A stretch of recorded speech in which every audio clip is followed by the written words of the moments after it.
Guys, இங்கே தான் tea சாப்பிட்டோம். கருப்பட்டி காப்பி. வண்டி எடுத்துகிட்டு கிளம்ப வேண்டியது தான். வண்டியில் ஏறி உட்கார்றதே ஒரு டாஸ்க்காக தான் இருக்குது. சரி, கருப்பட்டி காப்பி அல்வா கடை. ஓகே, நைட் ஆயிடுச்சு. ஆல்மோஸ்ட் நைட் ஆயிடுச்சு. 80 கிலோமீட்டர்ஸ் வந்திருக்கோம் வீட்டிலேருந்து. இனிமேட்டு ஃபுல்லாக நைட் ரைடாக தான் கைஸ் இருக்க போகுது. இன்றைக்கி ஃபுல்லாக இந்த லைட்ஸை தான் டெஸ்ட் பண்ணோம். என்னோடய மெயின் டார்கெட்டே அவங்க தான். பேக்ஸ் எல்லாம் செக் பண்ணிட்டேன், எல்லாம் ஒன்றும் ப்ராப்ளம் இல்லை, எல்லாம் கரெக்டாக தான் இருக்குது. ஏன் லைட்ஸை செக் பண்ணணுன்னு சொல்கிறேன்னா, இந்த வண்டி வாங்குறப்ப ஒரு எல்இடி லைட்டு போட்டிருந்தாங்க அதோட பழைய ஓனர். அது வந்து 44 வாட்ஸு, ஏதோ சைனீஸ் எல்இடி பல்பு. அது வந்து நான் இங்கே மாற்றக்குள்ளே நான் இன்னும் இந்த மாடிஃபிகேஷன்ஸ் வீடியோ ஒன்றும் எடுக்கலை. அதை எடுத்து நான் ஒரு நாள் போடுறேன். அவன் என்ன சொன்னான், அந்த மாதிரி ஆக்சுவலாக அந்த லைட்டில் என்ன ஃபால்ட்டு தெரியுமா, இங்கே பாருங்க செம்மையாக இருக்குது. அந்த இடம் மட்டும் இருட்டில். அவன் என்ன சொன்னான் தெரியுமா, அந்த மாதிரி இல்லை சாரி லைட்டில் என்ன பிரச்சனை இருந்துச்சு தெரியுமா, ஆக்சுவலாக லோ பீமில் வந்து ரொம்ப ஹைட்டாக மேலே அடிச்சிட்டு இருந்துச்சு, எல்லாத்தோட மூஞ்சிலையுமே அடிச்சிட்டு இருந்துச்சு. நான் அந்த வீடியோ எடுத்தேன்னா என்னென்னு எனக்கு தெரியல, இருந்துச்சுன்னா நான் கிளிப்பு போடுறேன். இது ஹை பீம் போட்டோன்னா கீழே தரையில் அடிக்குது, அப்படியே பல்பு தலைகீழாக இருக்குது. நான் நினச்சேன் சரி பல்பு தலைகீழாக இருக்குது, ரிவர்ஸாக மாற்றிட்டா சரியாக போயிருன்னு சொல்லிட்டு மெக்கானிக் கடையில் போய்ட்டு கொடுத்து இந்த மாதிரி எனக்கு மாற்றி கொடுங்கன்னு சொன்னால், அந்த மாதிரி மாற்ற முடியாது, பல்பு வந்து ஒரு பொசிஷனில் தான் வந்து மாட்டுவோம், இங்கே ஸ்ட்ரைட் பொசிஷனில் தான் மாட்டுவோம், தலைகீழாலாம் இதில் மாட்ட முடியாது அப்படின்னு சொல்லி சொன்னாங்க. சரின்னு சொல்லிட்டு வண்டிக்கு அக்சசரிஸ் போடக்குள்ளே போயிட்டு ஒரு பல்பு மட்டும் என்ன பல்பு இருக்குதுன்னு கேட்டால், அவங்க வந்து புது பல்பு இது இருக்குது, ஹைட்டாக அடிக்காது, 40 வாட்ஸு அப்படின்னு சொல்லி புது பல்பு இன்ஸ்டால் பண்ணி கொடுத்தாங்க. ஆனால் பழைய அந்த எல்இடி வந்து 44 வாட்ஸு, 44 வாட்ஸு. இது வந்து வெறும் 40 வாட்ஸ் தான். ஸோ இப்போ இந்த ஹைவேஸில் போனால் இதோட வெளிச்சம் எந்த லெவலுக்கு இருக்குது அப்படின்றது தெரிஞ்சிடும். அதுவும் இல்லாமல் எக்ஸ்ட்ரா லைட்ஸ் வேறு நம்ம போட்டிருக்கோமா, அது வந்து 20 40 வாட்ஸ்ன்னு நினைக்கிறேன். அந்த லைட்ஸையும் இன்னும் கொஞ்சம் நல்லா இருட்டட்டும். இப்போதைக்கு கொஞ்சம் வெளிச்சமாக தான் இருக்குது. கோப்ரோவில் எப்படி தெரியுதுன்னு தெரியல, நைட் வியூ தொடச்சிப்போம். ரெக்கார்ட் ஆகிட்டு தான் இருக்குது. ஸோ இப்போ எங்கே போயிட்டுருக்கிறேன்னு எனக்கு கரெக்டாக தெரியல. இப்போ என்ன அடுத்து திண்டிவனம் தான் வரும். திண்டிவனம் போயிட்டு நான் கண்டினியூ பண்ணுறேன் கைஸ். இது வரைக்கும் ரைடு நல்லா போயிட்டுருக்கு. ஒரு டீ குடிச்சிட்டு ஒரு 1 லிட்டர் வாட்டர் பாட்டில் வாங்கிக்கிட்டேன். கொஞ்சம் இப்போ பரவாயில்ல. ரொம்ப டீஹைட்ரேட் ஆகிட்டோன்னா தலைவலி ஸ்டார்ட் ஆகிரும், அப்புறம் ஹோல் ரைடுமே ஸ்பாயில் ஆகிரும். அதுக்கு தான் பயந்துட்டு நான் உடனே பிரேக் போட்டேன். என்ன நைட்டில் ஒரே ஒரு விஷயம் என்னென்னா, எல்லாம் ஹை பீமில் வருவோம், அதை மட்டும் ஃபேஸ் பண்ணோம். இட்ஸ் ஓகே, நம்மளும் லைட்ஸ் வச்சுருக்கோம், அதுக்கு தான் முக்கியமாக லைட்ஸ் போட்டது. ஸோ ஜாலியாக ஃபன்னாக அப்படியே ஓட்டிகிட்டு போவோம். கமான் கைஸ், 2வது டோல் வந்துட்டோம். டைம் வந்து பார்த்திங்கன்னா 7 மணி. வீட்டிலேருந்து கிளம்பி ஆல்மோஸ்ட்டு எவ்வளோ 5:20 6:27 ஆல்மோஸ்ட் 2 hours ஆக போகுது. 2வது டோல் வந்துட்டோம் சக்ஸஸ்ஃபுல்லி.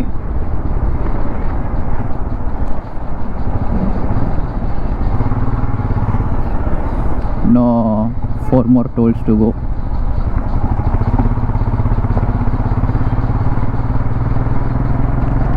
ரைடு நல்லா போயிட்டுருக்கு.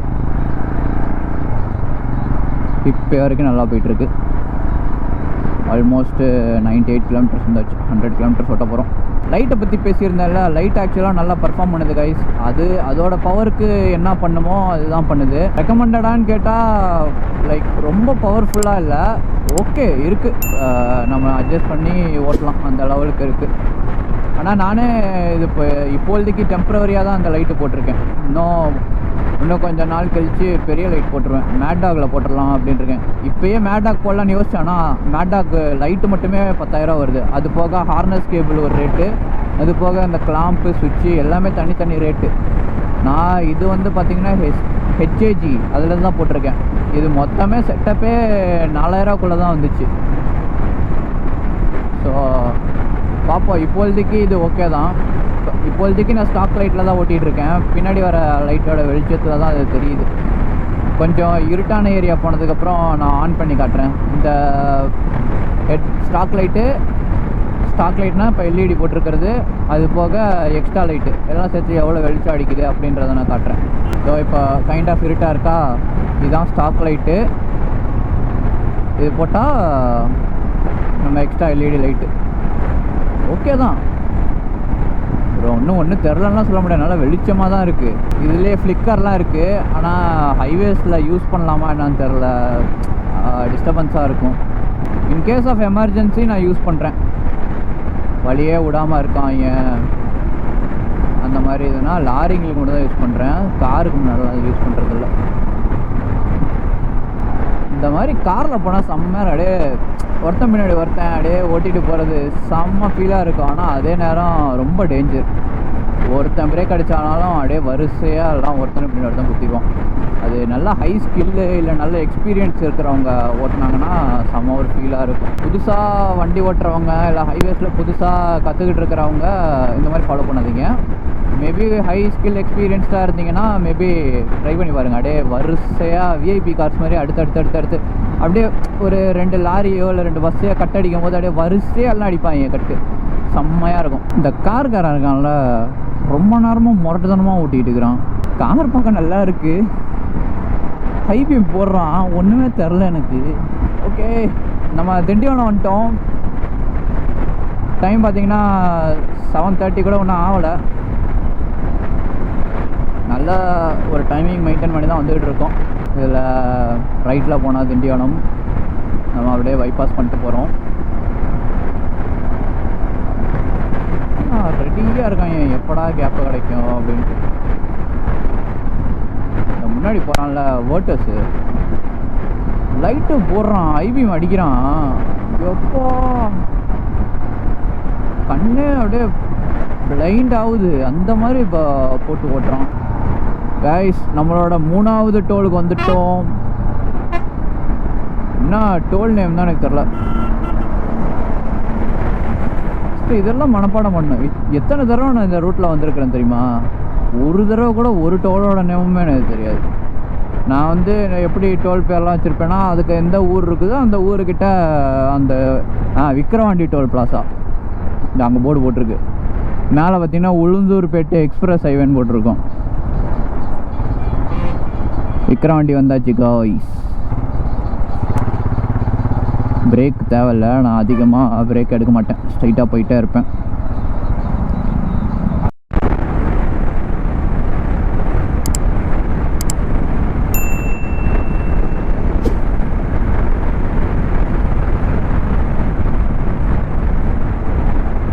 ஹே காய்ஸ், ஃபைனலி விழுப்புரம் வந்தாச்சு. இதுதான் புதுசாக போட்ட பிரிட்ஜு. இங்கே லெஃப்டில் தான் விழுப்புரம் சிட்டி. விழுப்புரத்துலேருந்து யாராச்சும் வீடியோ பார்த்தீங்கன்னா கீழே கமெண்ட் பண்ணுங்கள்.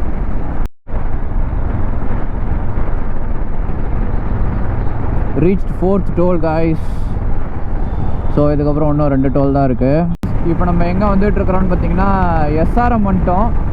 இதோ இங்கே பார்த்தீங்கன்னா எஸ்ஆர்எம் என்னோட right side. SRM college, Trichy SRM medical college and hospital. So அப்படின்னா என்ன அர்த்தம், திருச்சி வந்துட்டோம். இன்னும் கொஞ்சம் தூரத்தில் டோல் பூத். டைம் வந்து பார்த்துட்டிங்கன்னா இப்போ கரெக்டாக 10:06 ஆகுது. ஸோ ஆல்மோஸ்ட் ஒரு 5 ஹவர்ஸில் நம்ம ரீச் ஆகிட்டோம். ஒன்றும் பிரச்சனை இல்லை. நடுவில் வந்து பார்த்திங்கன்னா ஒரு 3 பிரேக் எடுத்தேன். எல்லாம் ஒரு 1/4 மணி நேரம்ன்ட்டு 3 பிரேக் எடுத்தேன். இதுக்கப்புறம் vlogging ஸ்டாப் ஆகிருக்குன்னு நினைக்கிறேன். விழுப்புரத்துக்கு அதுக்கப்புறமும் வந்து vlogging ஸ்டாப் ஆகிருக்கும். ஏன்னா சார்ஜ் இல்லை, சார்ஜ் சுத்தமாக போயிடுச்சு. சரின்ட்டு பவர் பேங்க் எடுத்து வந்திருந்தேன். ஸோ அதனால் அதில் கொஞ்சம் சார்ஜ் போட்டேன். கொஞ்சம் நேரத்தில் டோல் வந்துடும். பெட்ரோல் ஆல்மோஸ்ட்டு காலியாக போகுது. எவ்வளோ மைலேஜ் தருது வண்டி, எப்படி பர்ஃபார்மன்ஸ் இருக்குது, என்ன ஏதுன்றது எல்லாமே வந்து சொல்கிறேன் நான். பர்ஃபார்மன்ஸை பொறுத்த வரைக்கும் எனக்கு எதுவும் பிரச்சனை இல்லை. வண்டி நல்லா ஸ்மூத்தாக போகுது. ஒரு 100 ஓட்டிகிட்டு போனால் நல்லா ஸ்மூத்தாக இருக்குது. எதுவும் அதாவது நம்ம 100ல் போகிறோன்றதே ஃபீல் ஆக மாட்டேங்குது. சொன்னால் அப்படியே இது பண்ணால் தான் போனால் தான் தெரியுது. ஸோ ஃபைனலி திருச்சி டோல் பூத்துக்கு நம்ம வந்துட்டோம். ஹாப்பியாக இருக்குது. ஃபர்ஸ்ட் டைம் வாங்கின சொந்த வண்டியில் சொந்த ஊருக்கு. வாவ், செம்ம ஃபீலாக இருக்குங்க நிஜமாலே. வண்டி சென்னையில் தான் நான் எடுத்தேன். ஸோ அதான் ஃபர்ஸ்ட் டைம் நான் வரேன். I want to record this moment. செம்ம ஹாப்பியாக இருக்குது. இன்னும் வீட்டில் காட்டவே இல்லை. வீட்டுக்கு போய் வேறு காட்டணும். அதுவும் செம்மையாக இருக்கும். ஸோ எனக்கு தெரிஞ்ச மைலேஜ் மட்டும் நான் எவ்வளோ தருது அப்படின்றத நான் கால்குலேட் பண்ணிவிட்டு நான் இப்போ ஸ்க்ரீன்லேயே போட்டு விட்றேன். அப்படியே பாருங்கள். ஆவரேஜாக போடுறேன். எக்ஸாக்டாக கணக்கு வருமானு தெரில. ஸோ நான் ஒரு ஆவரேஜாக ஒரு முன்ன பின்ன போடுறேன் நான் கரெக்டாக.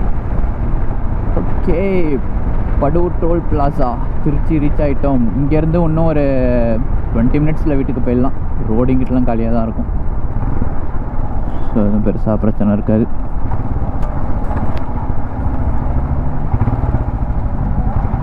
செம்ம ரைடாக இருந்துச்சுங்க.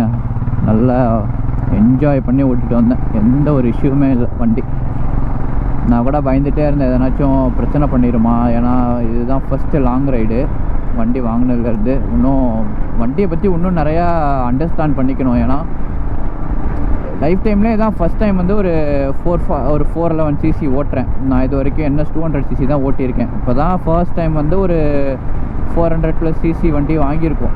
அதனால் வந்துட்டு அதுவும் இல்லாமல் இது ஃப்ரெஷ் புது வண்டியாக இருந்தால் அது வந்து ஸ்டார்டிங்லேருந்து இப்போ என்னோடய கண்ட்ரோலில் இல்லை என்னோட ஒரு அண்டர்ஸ்டாண்டிங்கில் இருக்கும். இது ஆல்ரெடி வந்து ஒருத்தவங்க ஓட்டினதுன்றனால இந்த வண்டியை வந்து நம்ம கண்ட்ரோலுக்கு நம்ம கைப்பட எடுத்துகிட்டு வரணும். ஸோ அதுக்கு வந்து டைம் ஆகும். இன்னும் இந்த வண்டியில் வந்து எனக்கு 100% ட்ரஸ்ட் வரல. But I am trying to build that trust. ஆனால் ஒன்ஸ் ட்ரஸ்ட் வந்துருச்சுன்னா அதுக்கப்புறம் எதை பற்றியும் பயப்பட தேவையில்ல. ஏன்னா இதை பற்றி எல்லாமே நம்மளுக்கு தெரியும். எப்படி எந்த இடத்துல ஓட்டணுன்றதும் நம்மளுக்கு நல்லா பக்காவாக தெரிஞ்சிடும். அதனால தான் ஸோ ஃபர்ஸ்ட் ரைடுன்றனால நான் கொஞ்சம் பயந்து தான் வந்துகிட்டு இருந்தேன். ஸோ ஒரு இஷ்யூமே இல்லை. நான் நினச்ச மாதிரி ஒரு இஷ்யூமே இல்லை. வண்டி வந்து பட்ரு ஸ்மூத்தாக அப்படியே போகுது. ஏன்னா 110 120 நான் ஒன்றும் தொடலை. 110 நான் தொட்டேன். எனக்கு தெரிஞ்சு நான் 110 தொட்டேன். அந்த டைமில் வந்து பார்த்திங்கன்னா வண்டியில் வைப்ரேஷன் தெரியுது. ஃபுட் பெக்ஸில், சீட்டில், ஹேண்டில் பார்ஸ்லலாம் வைப்ரேஷன் தெரியுது.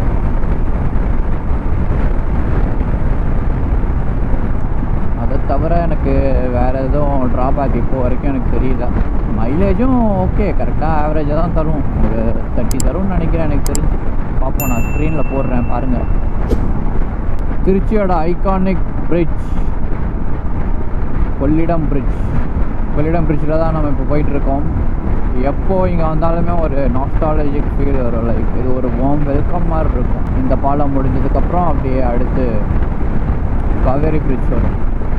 2 பிரிட்ஜுமே நம்மளை அப்படியே ஒரு வார்ம் வெல்கம் பண்ணும். இங்கேருந்து பார்த்தா மலைக்கோட்டை தெரியும், நம்ம தூரத்தில் உங்களுக்கு தெரியாது. கொள்ளிடம் பாலம் முடிஞ்சா இப்போ அப்படியே நம்மளை காவேரி பாலம் வெல்கம் பண்ணும். இதுவும் பார்த்தீங்கன்னா செம்ம ஃபீலாக இருக்கும். அப்படியே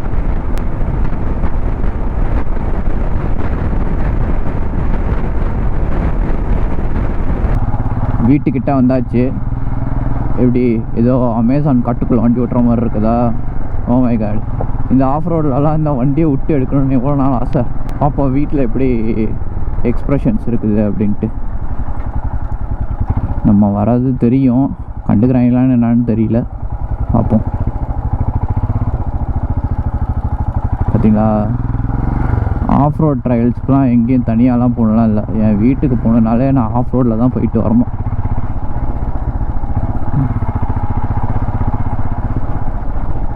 என்னவோ பண்ணி வச்சுருக்காங்க ஃபுல்லாக ரோட்டை. பாய்ஸ்லாம் பார்க்குறாங்க, துரத்த ஆரம்பிச்சிருவாங்க.